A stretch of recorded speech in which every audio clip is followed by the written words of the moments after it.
my name is Dawn Antoinette Thomas, and this is my 18th year as an educator. Yeah.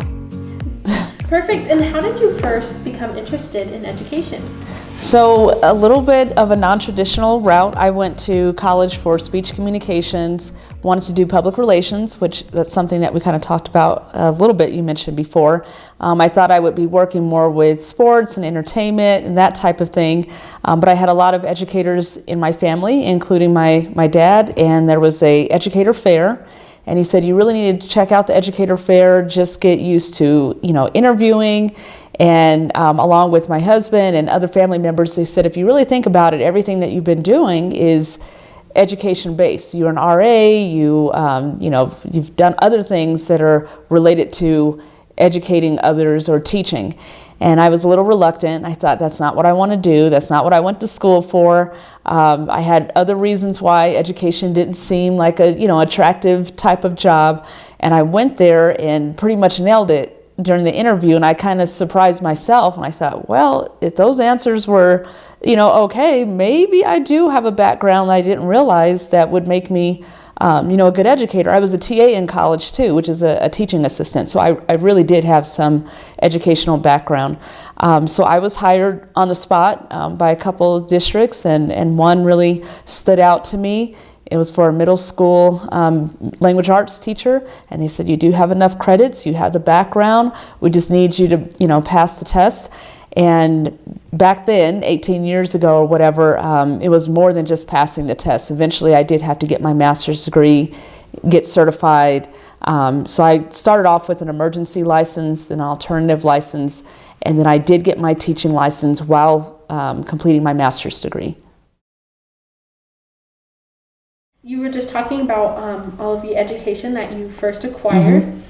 In more broad terms, what would you say is like the path that students should take to achieve this position? In a traditional sense, you would go to college and you would have a bachelor's degree either in education or you would major in your content area. So if you wanted to be a science teacher, you would major in biology, or if you wanted to teach math, mathematics, that type of thing. And you would still get the teaching license, but it would be up to you to go and pursue the internship that you need. And for teachers, it's not traditionally called an internship, but you need a certain amount of hours within a school. And then once you pass that, kind of like a practicum, then you would start looking for teaching positions. I think for educators in general, whether you're a teacher or a principal or whatever your job is within the education field, you have to have a true passion and love for people, because you're going to run into every personality you could think of, and then there'll be surprises along the way, like, okay, I didn't know that one, or this child is a little bit different, or they have their own unique ways or whatever. But you have to be a people person and just be passionate about people. I would also state that you have to be organized. Building lessons, especially at my job as assistant principal, I feel like sometimes I'm doing 3 or 4 things at once. So being organized but being able to multitask is a huge part. Being collaborative, being a great communicator, and being a lifelong learner. I don't know a single educator who isn't a lifelong learner. Even those who decide not to pursue a master's degree or a doctorate, it is expected for you to do professional development almost on a weekly basis. So you have to have that intrinsic feeling of, I'm always willing to learn something new, and have the mindset that you don't know everything and that you can grow. I think anyone that's more of that fixed type of mindset would struggle as an educator, because things are constantly changing in education, especially now, with COVID protocols and everything. It just looks a lot different. For an assistant principal, I would guess that between $75,000 and $95,000, and I know that's a large range, but it depends on your, with any educator, it depends on how many years that you've been in education, your education background, if you have a master's or if you have your doctorate. So all those factors do play a role on the salary scale.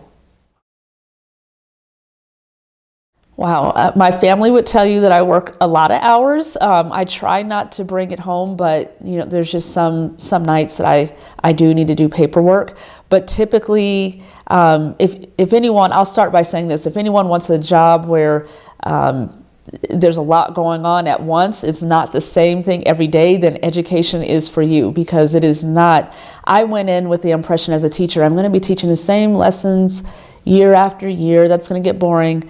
No, there's a lot of creativity involved. It's always something new and different as a teacher. And as an administrator, you have the business side of school, so you're doing more of the paperwork and the management. There's a lot of observations that are involved. So I go to classrooms and I observe teachers. I evaluate them. I give them feedback. I coach them. That's one of the parts that I really enjoy, is the coaching piece. That was my job prior to taking the assistant principal job. Discipline. I think most people know the assistant principal job is part of being, the discipline of the school. Besides that, you have to be able to communicate in a way that's acceptable for children, acceptable for teachers, but also families. So we call them stakeholders. Anyone that has any type of stake within the school, whether it be people in the neighborhood, people at the district office, mothers, fathers, siblings.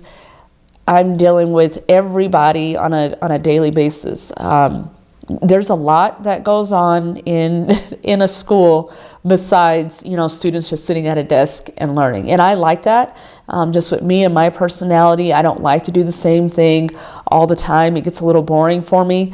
I would say one thing I did not expect is the amount of emails, and that may sound silly to younger people because they're like, oh, emails, texts, but I feel like I need a personal secretary for the amount of communication that I receive and then have to output as well. It's an incredible amount. I mean, I can easily have 100 emails a day,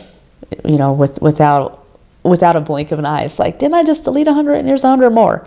So it's a pretty busy job, but that's what I enjoy. It depends on what season. The beginning of the year is beginning of the year season. So you're trying to get students established in the school and get to know, these are the protocols and the procedures that we have. You want them comfortable. You want them to enjoy school. You want them to feel like it's a community and like a second home. You need to make sure that your teachers understand what the expectations are as well. So that's one season, like beginning of the year. The season that I'm in now is testing season, is what I call it. So we're preparing, at least for me personally, preparing for state testing. So everything from SAT for our 8th graders or state testing for, 6th, 7th, and 8th graders. And that's a lot of behind the scenes work. I think it appears that I'm just sitting in my office like, what is Miss Thomas doing at her desk? But there's a lot of logistics behind that and trying to make decisions on, okay, where to place these kids or these teachers. There's a lot of accommodations within a school. Not one student is the same. And so we try to accommodate them, whether that's special education or gifted education. And so that all looks different when you're trying to assess a child. So there's a lot of behind the scenes that happens during testing season. And then you have end of the year season. So, awards and different types of tests, just trying to see, okay, are they ready for the next grade level? And then there's after school activities. So it's a variety. I try to, this is only my 3rd year, by the way, as assistant principal. So I kind of have a routine now. In the morning, I try to do more of the management, look through my emails, answer voicemails. Teachers typically will stop by and have a question. Then after that, I typically go out into the classrooms and I'll do spot observations, which are short observations, 15, 20 minutes, and I may have a formal. A formal would be the entire hour, and I most likely will have a debrief scheduled, so someone that I've already observed, meeting with them, giving them that coaching feedback. There's typically a meeting or 2 or 3 within the day. That meeting could be with someone from the district office that's training us on something. It could be with a parent. It could be with the student. Usually when I meet with students, it's for discipline or concern, but I try to balance that a little bit more now. So if it's, I have lunch duty every day, that's part of my job. I try to make that the time where it's not a discipline type of approach. It's more, hey, what are you doing and what do you like to do in school? Or I just want to, catch up with you, so that I'm not looked at just as the person when I'm in trouble, when I go to the office. In the afternoon, pretty much the same, pretty much that same routine, but that time can be sucked, pretty quickly, where it's like, whoa, we've got 1 hour of school left, and then it's back to it. Yeah, I would say the benefits, one of the unexpected benefits, I didn't realize there were so many different avenues within education that I could take. I thought, okay, it's either teaching and administration, but I've had several different positions. So I was a teacher for middle school for 3 years. After that, I taught high school for 6, and when I taught high school, there were a variety of classes that I could teach. So I taught everything from mainstream English to advanced placement to AVID, student government. There's a lot of different things that you can teach within a high school. After that, then I became a master teacher for District 11, which was more coaching other teachers that may not be in my same content area. And so that was kind of one of those unexpected things where, I can do something outside of the classroom and still have a role that impacts students. So I did that for a couple years, and then after that, then I moved to a district office position. So I kind of did things what most educators would say out of order. Most people want to end up in a principal type of job, but it was nice for me to then go to the district office and see things from a wider lens and have an impact on all the schools. At first, it was just middle and high school teachers that I worked with and coached them, and then it was K through 12 as my job began to change, and that was coaching and teaching the teachers, and I did that for 5 or 6 years, and new teacher intake, all those things were part of what I did, and I enjoyed it. I did a lot of traveling. That was unexpected. I thought, well, educators are typically in the building, but I was able to travel at least 2 or 3 times a year for training, and then I would bring that training back to the district and train everybody else. So that was a benefit, to answer the question. I didn't expect education to have all these different avenues, so to speak. The benefit that I love the most is just seeing students progress and grow. And it's hard to describe that. It's one of those, I think as a parent, we know what that feels like, because you see your baby crawling and then you see them walking, you're like, wow, now they're running. And it's just something you can't really describe. It's more of a feeling. But everyone knows that I'm the one that will cry at a graduation, because I'm like, oh my God, I remember when they had that tough time and they were able to overcome it or whatever. That is just a magical moment for me to see kids grow into who they are. So I love that. I would say is it challenges that you said? One of the challenges would be there are additional hours, and for someone that has a family like myself, you have to learn how to balance that. And so as an assistant principal, I may bring the observations home or evaluations because I just didn't have time, or my kids had a game, so it's like I need to leave right now and do that later. So my kids have grown up seeing me, I think, balance that, but then when they go to sleep, it's like, okay, crack open the laptop and and start doing that again. So that can be a challenge. And then I would say, just as the assistant principal, there are some tough situations sometimes that you have to help students through and their families, and that can be tough, but you have to keep in mind, especially at middle school, I just remind them and their families, it's a growing stage. Everybody's going to move past it. Everybody's going to grow past it, but that could be a difficult conversation. Yeah, I think so, especially when I was a teacher. Every summer, I was one of the teachers that did not teach summer school. I'm like, I have kids. I want to do what I want to do in the summer. That's one of the perks of being a teacher. So I took advantage of that. We did a lot of traveling. We did every free thing you could think of. So I really liked having the summers off. As an administrator, the summers are not as long, but I still get breaks, Christmas break, spring break, and I get excited about snow days just like every other kindergartner probably. So I'm like, yes, snow days, a day off. So definitely there's things that I enjoy. I think the growth process is definitely it, and it's not, I guess I talked about kids earlier and the growth that you see with them, but even with teachers, I have some teachers now, I see them right out of college, when they're 22 and they're nervous and they're scared and like, oh my gosh, I don't know if I can do this, and I keep reminding them, like, by December, you're going to feel this way. By May, you'll feel this way. In 2 years, you'll be here. In 3 years. And one of them the other day, she said, wow, you were right. This is year 3. And I just feel like I've got it down. And I said, I knew it. I knew you could do it. But it's growth in just humans, and it's not just kids, but you're watching adults grow. Even the teachers and educators that are older than me, because it's a constant learning environment, you're just watching people grow daily, and it's a pretty exciting process. We're right in it. I think we're right in it. I don't know how I would have answered that question.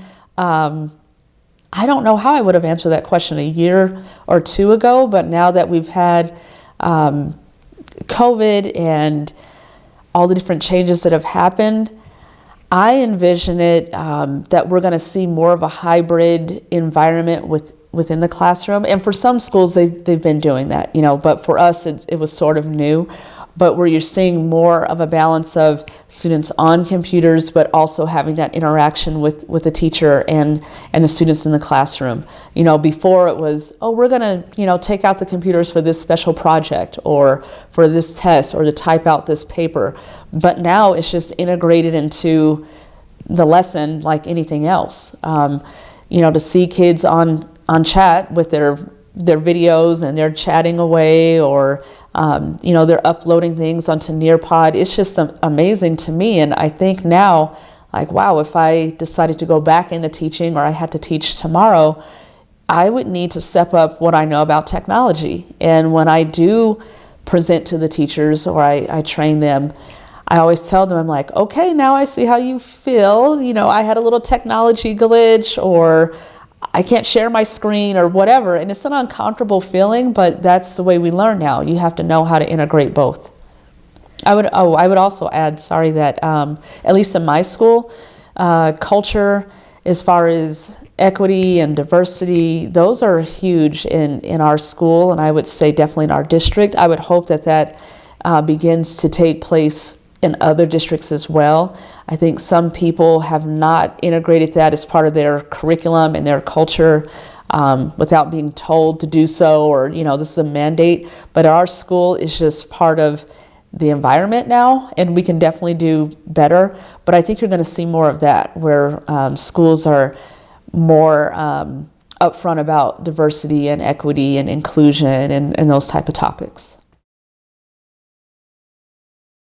Yeah, I think one of the things I want to know, I kind of touched on, is that there is diversity within education. It's not just a one-track type of field or a two-track, that you have to be either a classroom teacher or a principal or assistant principal. There are different avenues that are available. I think one thing that I learned and advice that I would give is, just make sure that it's something that you want to invest in. I know some people say, I want to try education, or I'm retired now, I think I want to become a teacher, or it's going to be my fallback. And I'm like, it's not really that type of career that you can look at as a fallback or a try, because these are lives that you're dealing with. And it's you don't hear people say that, when they're a doctor. You don't say, I think I'm going to try being a doctor or fall back being a doctor. It's like, no, those are lives and their health. These are important things. So I would say, just know that if you're thinking about education, it's an investment not only for you, but you're investing in someone else. So you've got to be, committed to it, and know that you're impacting someone, hopefully for the positive. And so you've got to be willing to stick with it.